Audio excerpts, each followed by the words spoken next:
Good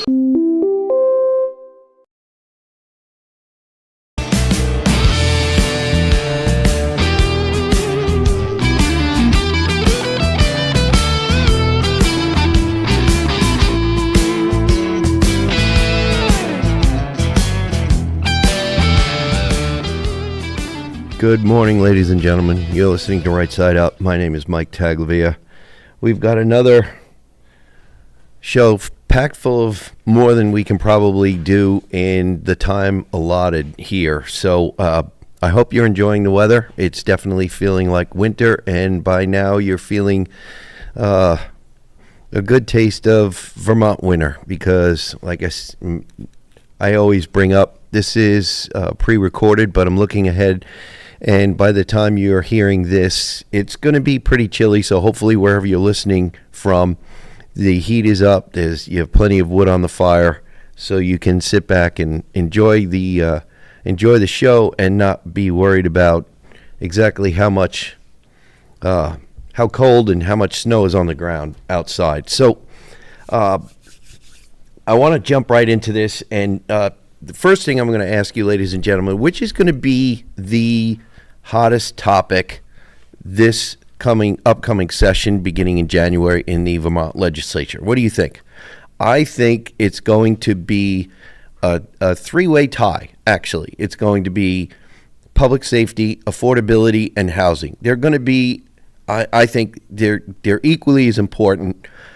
You don't have one starting to improve without the others starting to improve. But I want to at least start out the show, and probably going to wind up in two segments here, dealing with public safety. Public safety, I think, is going to eke out all the other issues, and we have plenty of issues to deal with. But I just, every week, at least once a week, 2-3 times a week, I talk to people who are absolutely livid that the public safety issues here in this state are not being resolved. And most of it is because of your legislature, okay? And I want to talk about one of the acts that is causing the problem and really does need to be at best refined, let's call it that, for lack of a better word, and or at least refined, and at best repealed. Okay, this is Act number 180 of 2024. This was H645. This came out of your 2023-2024 session. It was not liked by the governor, but your supermajority gave it to you anyway. So I want to just go over the Act summary as according to legislature.vermont.gov. Act number 180, H645, an act relating to the expansion of approaches to restorative justice. Subjects: criminal procedure, crimes, restorative justice. This act creates pre-charge diversion programs for both juvenile and adult offenders, as well as streamlines the statutes for the diversion programs already in operation, which are now referred to as post-charge diversion. This act also creates a post-adjudication reparative program working group to study connecting appropriate community-based providers to individuals who are sentenced to reparative boards or probation. Additionally, there are various reports required to examine stable funding structures and state administration to support community-based restorative justice providers, record retention and deletion requirements for diversion programs, and funding alternatives for community-based diversion referrals. Specifically, the pre-charge diversion programs are administered by the Office of the Attorney General and permit directly referrals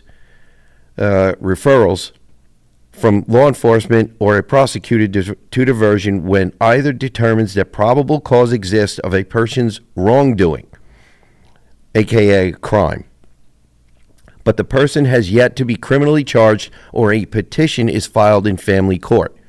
Each county state's attorney must adopt a public-facing pre-charge diversion policy outlining various eligibility criteria, required documentation, and other procedures.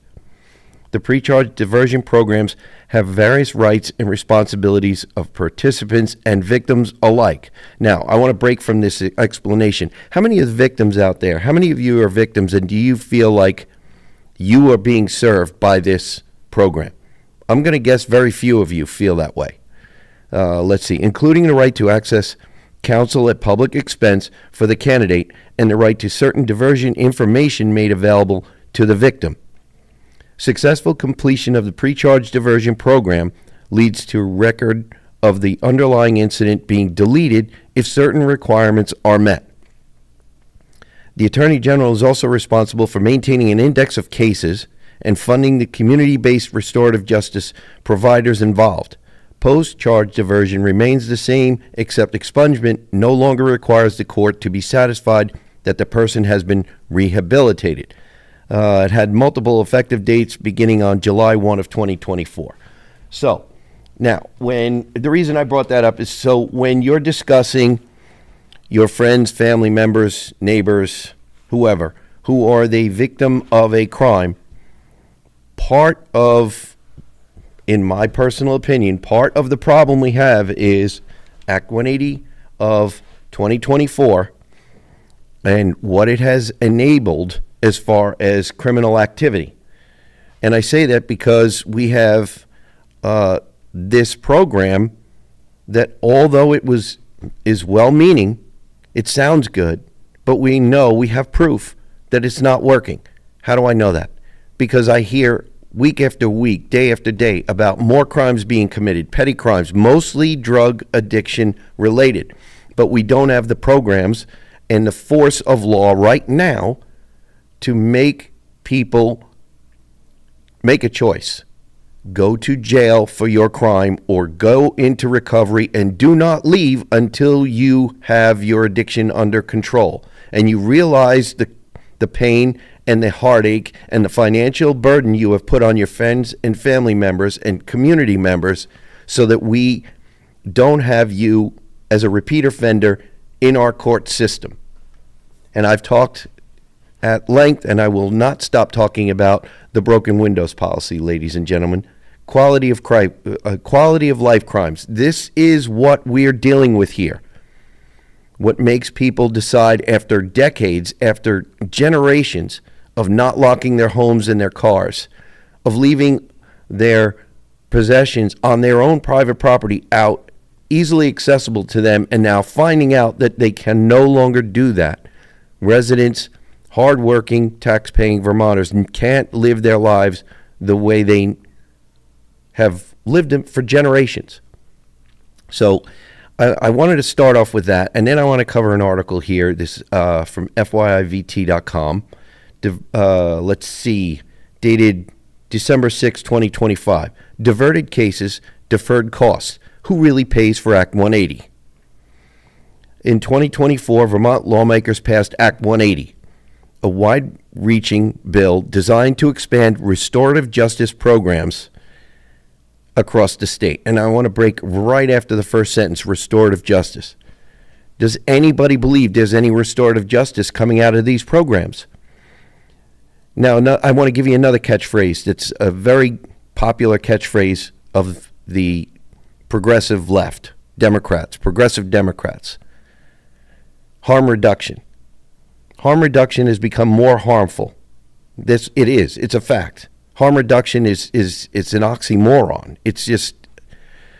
It's crazy to think some of these sound feel good catchphrases do the exact opposite. The exact opposite.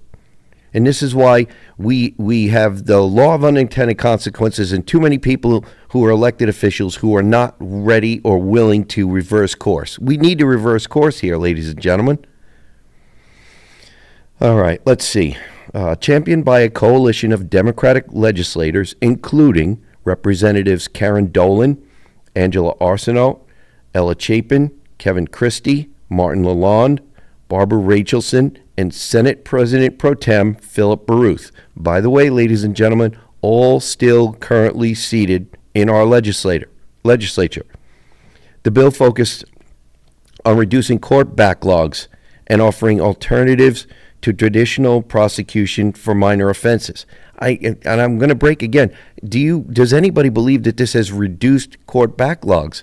It's only created, in my view, repeat offenders, because it just is very apparent that criminals have found out, people who happily commit crimes have found out that they will be turned out again.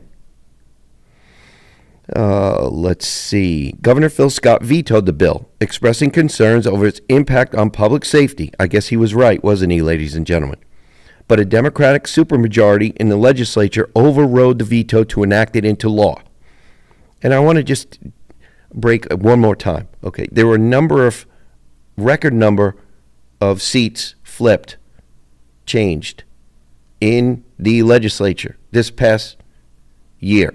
Only a year ago, just a couple, 3 or 4 weeks. And one of the reasons why is because the legislature didn't listen to the electorate. They didn't listen. And if you pay close attention, and that's one of the reasons why I get behind this microphone every week to try to remind people why they paid attention last year and why I still think it's very important to pay attention this year. Even more important. So, Act 180 represents a significant shift in Vermont's approach to criminal justice. Its advocates argue that restorative justice reduces recidivism, lowers cost, and addresses root causes of criminal behavior. However, the practical effects of this approach, particularly on local law enforcement and small communities, are raising questions about the law's unintended consequences. Now, we've talked about unintended consequences, ladies and gentlemen, on this show, just about every other show. And the problem we have in most legislatures, not just in the Vermont legislature, is when we realize a program has a problem. One of the options that's never on the table is to get rid of the program because it didn't work. And we're finding out that this program is not working. Now, I could make it work. You want me to make it work? I could make it work. We could take some of these people who are the advocates of it, who swear it will work, who swear they know better than you and me, and you and I know that accountability for crimes. You stole something, you will either repay that or you go to jail. If you're someone who is addicted to drugs, whatever they are, who cares? But if you're committing crimes and you're ruining your family and you're ruining your life and you're going to wind up dead anyway because you're addicted to these, then you need to come to the realization that you have a problem and work through it. And part of that is accountability.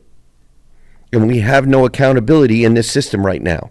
We have none. Otherwise, this court diversion would be working. It would show that we have this system that has worked. Couple the court diversion with the revolving door and the cash bail issues that we have in this state. And this is why you hear at the local convenience store or the local mom and pop shop or the gas station or at the water cooler at work that you've got a friend or a neighbor or a family member who has been a victim of crime again and again and again. And we see it. We know it's happening. I just had messages this morning from someone in my district who had to deal with it. And now somebody who is a working member of the community is without tools to go and finish jobs that this person is committed to be able to pay his own bills. It just is, it's maddening. All right, let me get back to the article here. Success rates and challenges in diversion programs. Restorative justice at its core is designed to rehabilitate offenders by addressing the root causes of criminal behavior through community-centered solutions. For first-time offenders, diversion programs are often cited as promising, with a focus on personal accountability and community engagement. However, the numbers are starkly different for individuals with prior convictions. Repeat offenders in Vermont's diversion programs showed a recidivism rate of nearly 90%, aka it's not working, highlighting the challenges in preventing reoffending among those with established criminal patterns. And we know there are established criminal patterns, ladies and gentlemen, because You and I keep hearing about them all the time. So, like I said, this is going to be more than one segment. I just think it needs to be covered. A lot of people are thinking about it. They don't like it, so we're going to talk about it. We've got to take a break, pay for some bills.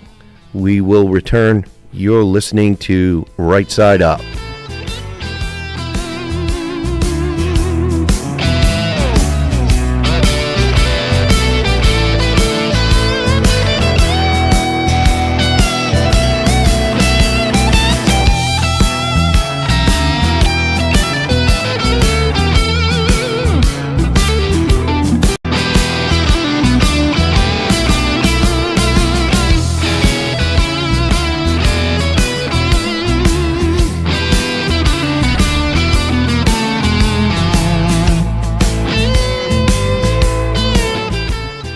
Welcome back, ladies and gentlemen. You're listening to Right Side Up. My name is Mike Taglavia. We're talking about public safety again. Why are we talking about it again? Because you don't feel safe and you're expressing your concerns over it. And I cannot say that I blame you.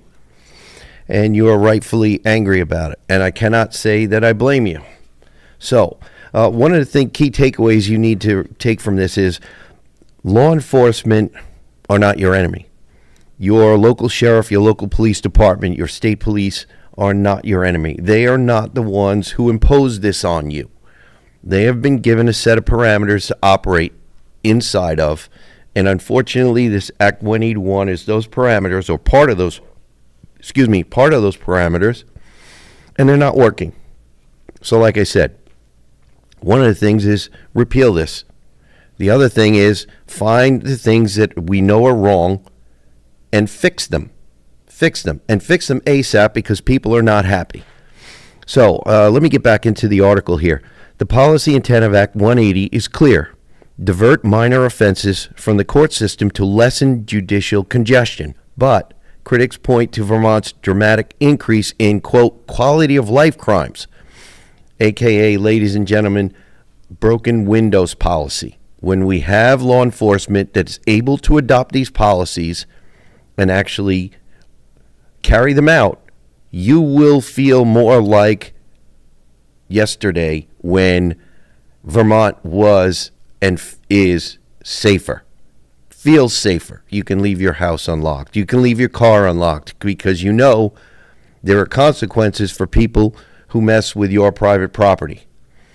Let's see. Quality of life crimes such as petty theft, vandalism, and disorderly conduct. Now, I want to break again. Petty theft. How much is petty theft? I was just reading a post. This is one of the reasons why I wanted to talk about this morning, about a contractor who had numerous tools stolen from him. Numerous tools. Probably totaling north of $1,000 by the time you get done replacing them all. Not including time lost, okay? Not including time lost. So this petty theft is no longer petty theft. So let's see. Offenses that have been proliferating in the wake of restorative justice policies. Yes, ergo, that's why we're doing this on the show, because they've been proliferating for quite a while now. For many Vermonters, these make life miserable crimes are more than an inconvenience. They disrupt the sense of safety and well-being in small communities and stretch the resources of local businesses and police departments. And this is why, again, I'm talking about this. This comes up with me in conversations with people all the time, numerous times during the week, sometimes numerous times during the day. In response to these trends, many residents and local leaders argue that the benefits of restorative justice have come at a tangible cost to community security.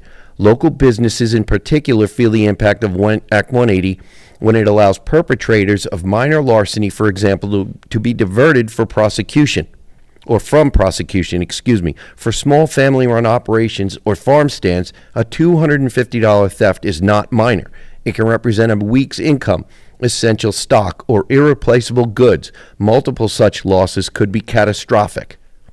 Yet under the current law, these crimes are often directed into restorative programs rather than the traditional justice system. Now, I want to give you, in Orange County, you may, in your travels through Orange County, you may see signs that say, "We stand with Wayland." And those signs came out of a frustration of a local business owner who I met this past summer, who got so sick and tired of hearing that the police couldn't do something that he acted on his own. And it wound up with him involved in the criminal justice system. And this is what I do not want to see, ladies and gentlemen. The frustration, and I hear it. I've had people look me in the eye and tell me, I feel like I'm being pushed into a corner. So we need to have the legislature understand, our current legislature understand how upset you in the public, the electorate, the people who we serve, everyone in the legislature needs to know how upset we are. So you go on legislature.vermont.gov and you find your legislator and you send them an email. Be polite, but it can still be a strongly worded email, and let them know how dissatisfied you are with Act 181 and this so-called restorative justice. So let me get back here. Perhaps the most controversial aspect of Act 180 is the shift in workload from courts and state's attorney offices to local police departments. Before Act 180, police officers typically issued citations or made arrests, while the state's attorney determined eligibility for diversion programs. With the new pre-charge diversion protocols, police officers are now required to assess each case's eligibility on the spot. They must weigh various factors such as offense type, public safety risk, and victim considerations. These are not typical duties for a police officer. Was a crime committed? Yes or no? Make the arrest or not? Bring them in, process the paperwork. Now they have all this extra workload. Eligible offenses under Act 180 include minor larceny, disorderly conduct, and simple assaults. Now, simple assault. Who wants to deal with simple assault by somebody who knows, because we have this system, that there will be virtually zero consequences? So this system is deeply flawed, ladies and gentlemen, all of which contribute to the increase in, quote, quality of life crimes that Vermont residents are reporting. These changes place additional burdens on local police. Officers must not only assess eligibility, but also document the case thoroughly and refer it to diversion programs. Let's see, adding time and paperwork to each case.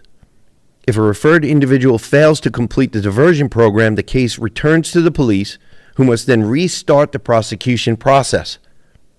So now it's more work for our already overworked police forces, law enforcement officers who have been getting a bad rap now for a very, very long time. Let's see. For small departments, this additional administrative burden can strain resources, particularly when officers' time is already stretched by responding to repeated calls from the same offenders. Now, I know just about everyone in the listening audience knows someone who has this complaint. Repeated calls because of repeat offenders, the same offenders. Without state funding to support these new duties, local departments are forced to cover the costs, ultimately funded by local taxpayers. Local citizens bear the financial weight of a state program that is intended to lessen judicial backlogs, but instead redirects workloads onto community resources. Let's see. For local taxpayers, Act 180's shift of responsibility to local police departments represents a complex budgetary issue. Local tax dollars fund police departments with the expectation that officers will address community-specific needs and focus on public safety.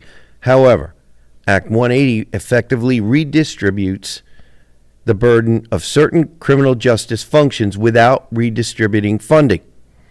Meanwhile, courts and state's attorneys' offices maintain their usual budgets despite the reduced caseloads.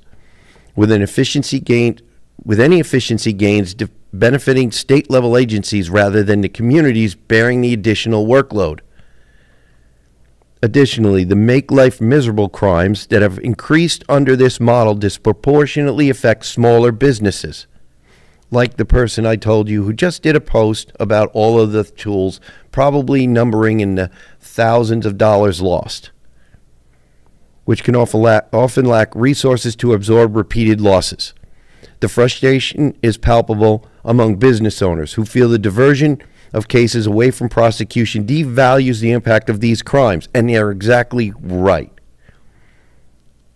Many argue that for restorative justice to succeed, there must be a clear distinction between large-scale retail theft and theft from small, vulnerable businesses.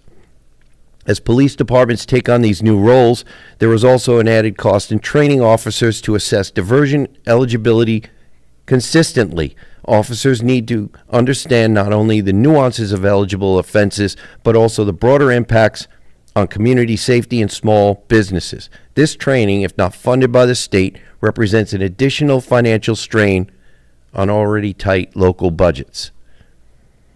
Attorney General Charity Clark, a supporter of restorative justice reforms, played a key role in Act 180's development and implementation. Clark has advocated for policies aimed at reducing recidivism and expanding community-based solutions to crime. However, her office has faced scrutiny from local leaders who argue that while these policies aim to address systemic issues, they also place heavy administrative and financial burdens on local police and taxpayers. As Vermont experiments with Act 180's restorative justice model, the question remains, are the benefits worth the trade-offs? And I would say most of the victims would say, hell no. While reducing recidivism and judicial congestion are commendable goals, the burden placed on local law enforcement and communities is a tangible daily reality. Many critics, from local taxpayers to small business owners, argue that the state should bear responsibility for its programs by providing financial support to local agencies tasked with implementation. The architects of Act 180, including Representatives Dolan, Arsenault, and Baruth, envisioned a Vermont where restorative justice creates safer, more resilient communities. However, as the impacts play out, the feedback from local communities suggests that the model may need reassessment. I'd say that is an understatement, ladies and gentlemen. Many argue for a more balanced approach, one that provides funding to local law enforcement for their expanded role and that recognizes the impact of quality of life crimes on small communities. Without these adjustments, Act 180's legacy risks becoming a cautionary tale about well-intentioned policies with unforeseen costs. As Vermont continues to navigate this path, local voices and the real impacts of diversion will need to be front and center in any future policy discussions. And I can't agree with that statement more. People who have been complaining, not just to me as a legislator, but many other legislators, to law enforcement officers, police departments, sheriffs, state's attorneys, they all have been expressing their concerns. The question for us is, will we as legislature act to allay those concerns? Let's see. Without these adjustments, the Act 180's legacy risks becoming a cautionary tale, again, about well-intentioned policies with unforeseen costs. So, the unforeseen costs, other than somebody in a small business not having the proper insurance to be able to cover these thefts and then being able to make enough money to pay for the insurance premiums, you then have to take out the time of your day, to be able to go and purchase all the new tools, because unfortunately with this restorative justice system, the tools, if found, might not be returned immediately, which doesn't help the victim of the crime, does it? So there are a lot of moving parts. There are a lot of people who are frustrated, meaning the public at large, who just want to live their lives peacefully and not have to worry about, did they lock their car, did they lock their home. And a locked door is locks are for honest people, ladies and gentlemen. Let's be clear.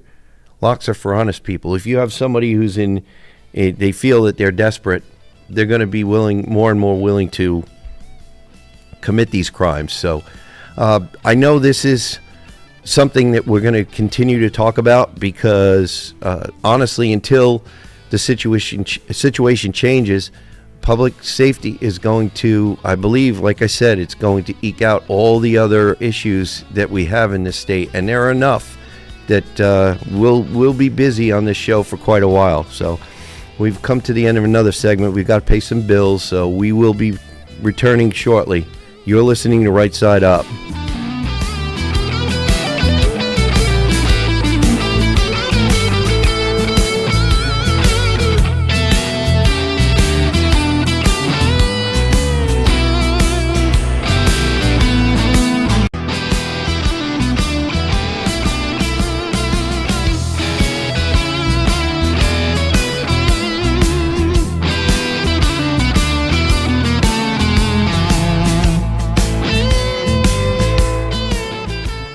Welcome back, ladies and gentlemen. You're listening to Right Side Up. My name is Mike Taglavia. I want to switch gears here once we get back into our discussion, but I want to remind our listeners, if any of you feel like dropping us a line, rightside-up-radio@gmail.com.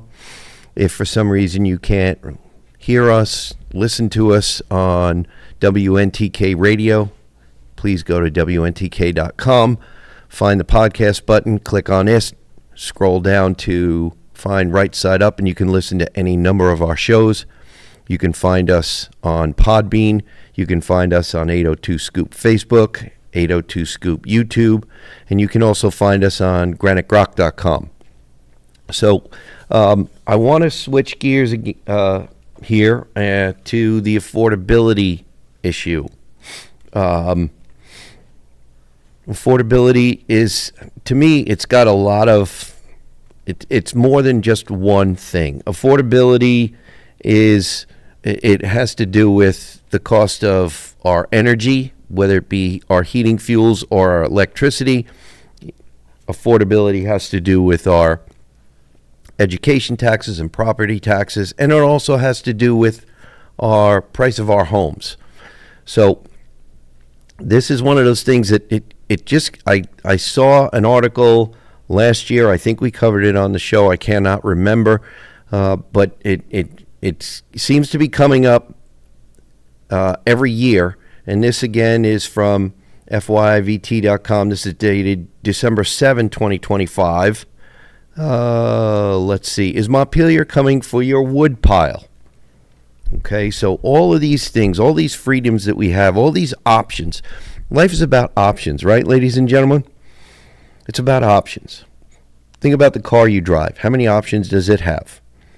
How many choices did you have when it came to the make, model, and year of the car you wanted to drive or truck? How many options do you have in your home? The size of the windows, the type of windows. All of these things, the flooring in your home, how many choices did you have when you put that down? Do you have the choice to change it? What about the insulation?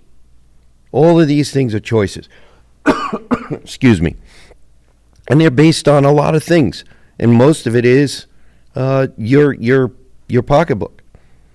How much money, excuse me, do you have to be able to make improvements to make your life easier and more affordable? So this article, I thought, was it needed to be covered as well. There's like I said, there's a lot to cover, and I never have enough time. But and these are things that not a lot of people talk about, but they still need to be talked about, I think.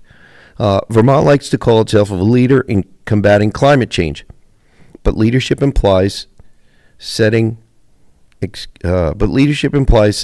example others want to follow. Instead, Vermont is becoming a cautionary tale of what happens when ideology trumps practicality. The result, a state struggling under the weight of policies that deliver the opposite of what they promise. And We just talked about the opposite of what they promised in the last segment, ladies and gentlemen, right?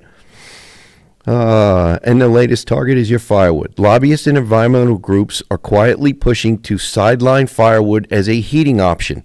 Now, that's never going to, I cannot see a day when that's going to happen in the state of Vermont. Arguing it contributes to greenhouse gas emissions and local air quality issues.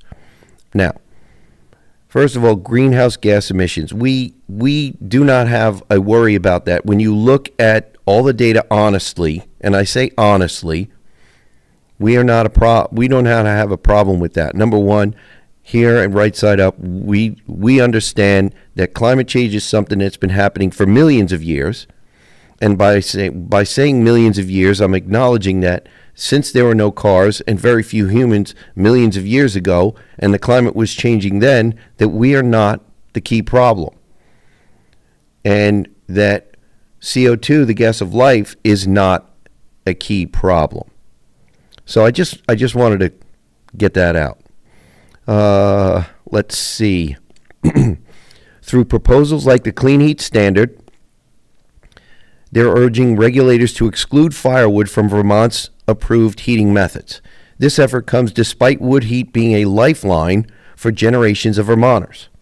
It's renewable, locally sourced, and dependable. These are key to remember.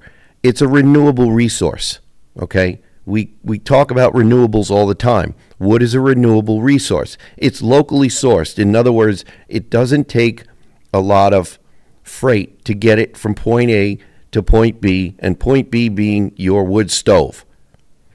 And dependable. Dependability is a big deal. Solar and wind, and I can remind you, ladies and gentlemen, I live off-grid. I avail myself of solar, generator, and battery backup. But solar is not dependable. Wind is not dependable. And we need to keep this in mind, especially during the state's brutal winters and frequent power outages.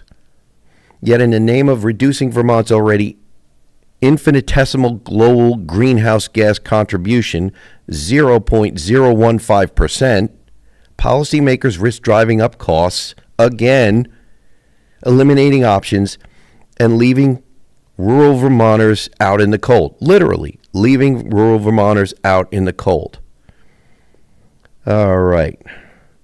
Regulatory signals against wood heat. Let's see. Recent discussions at a Vermont Public Utilities Commission Technical Advisory Group, the PUC at their TAG, meeting reveal growing skepticism about wood heat. Concerns focused on emissions from cordwood stoves and boilers, with some participants labeling them, quote, high emitting and inconsistent with public health and climate goals.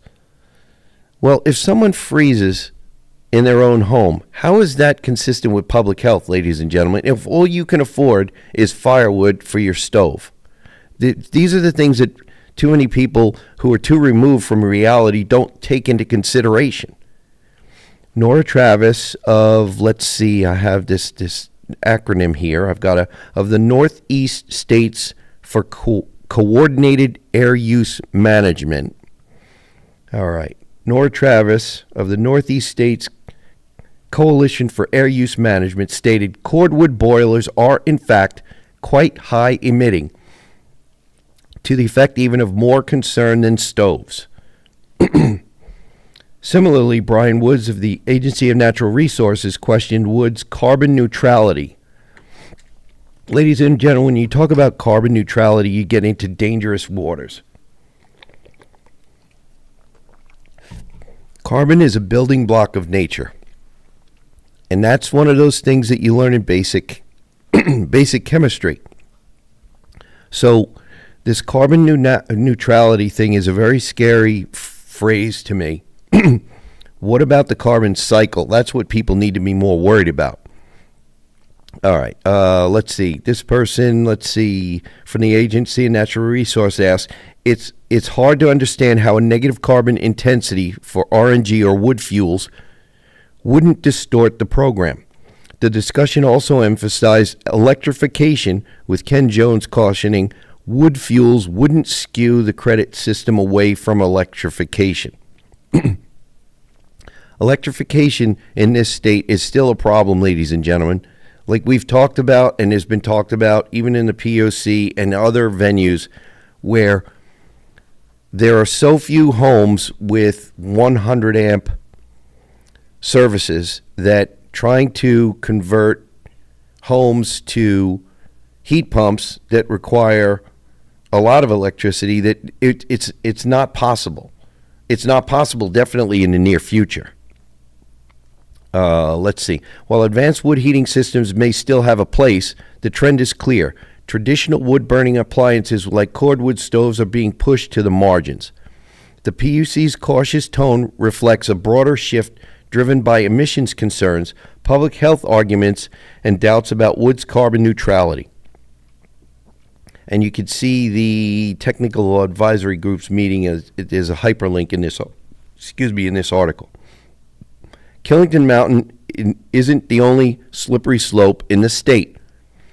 The Global Warming Solutions Act, GWSA, requires Vermont to adopt regulations like California's Advanced Clean Cars 2, ACC 2 standards, mandating that all new passenger vehicles sold in the state be zero emission by 2035. And thankfully, the governor, through an EO, put the brakes on this. Thankfully, very much. This effectively phases out the sale of combustion vehicles. Now, the same ideologically driven approach is targeting wood heat, another essential tool for surviving rural Vermont winters. This is one of the other things I just had a discussion this morning about. We are trying to, in Vermont, there are so many forces outside of Vermont that have found their way in that we're trying to apply urban solutions to rural Vermont.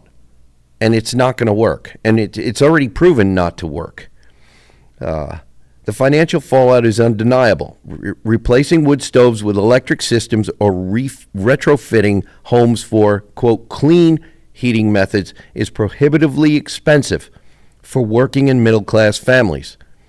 That's why I said this is under the affordability issue. Wealthier residents might qualify for subsidies or absorb the cost. Subsidies. Remember, every time you see or hear this word, someone else's money, ladies and gentlemen, somebody else's money. But for most, these policies represent a financial strain with little practical benefit.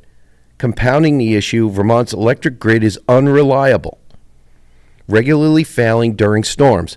My wood stove doesn't fail during a storm, ladies and gentlemen. I'll bet yours doesn't either. Heat pumps and electric systems can't keep homes warm without power, but wood stoves can. I've got a question for you. Are you someone who has a heat pump or two in your home? Do you have backup? I hope you do. If you lose power, your home, regardless of how new it is going to be in a severe risk if your home stays cold without power for too long. And I'm sure most of you know that. Vermont's aggressive push to be climate leader is proving to be the opposite. Instead of offering a model for sustainability, the state is showcasing the economic harm and alienation that result from prioritizing symbolic policies over practical solutions. What's green about policies that, let's see, increase costs for heating and transportation, undermine locally sourced, sustainable practices like wood heat, push rural residents to rely on an unprepared electric grid. This kind of leadership alienates the very people it claims to help, leaving them less resilient and more financially strained. I got a question, ladies and gentlemen. When was the last time you heard a legislator talk about having a good, better, best policy with respect to energy, with respect to heat? Like nuclear being best for electrification and natural gas being best probably for heat, and we don't have that really available in most rural areas, but in some of the cities we have it. But propane is one that's very good. It's not as clean as nuclear, but it's cleaner than coal, and it's probably cleaner than wood heat.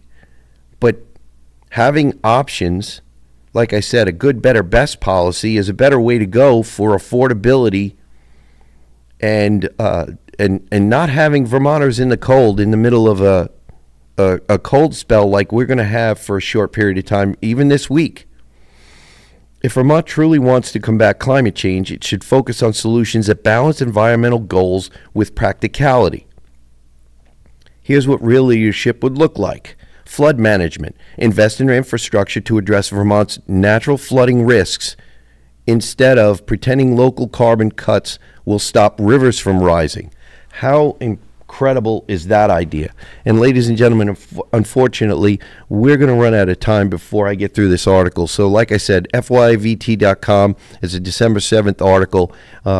Is Vermont coming for your wood pile? I just needed to cover that because Vermont relies on wood heat.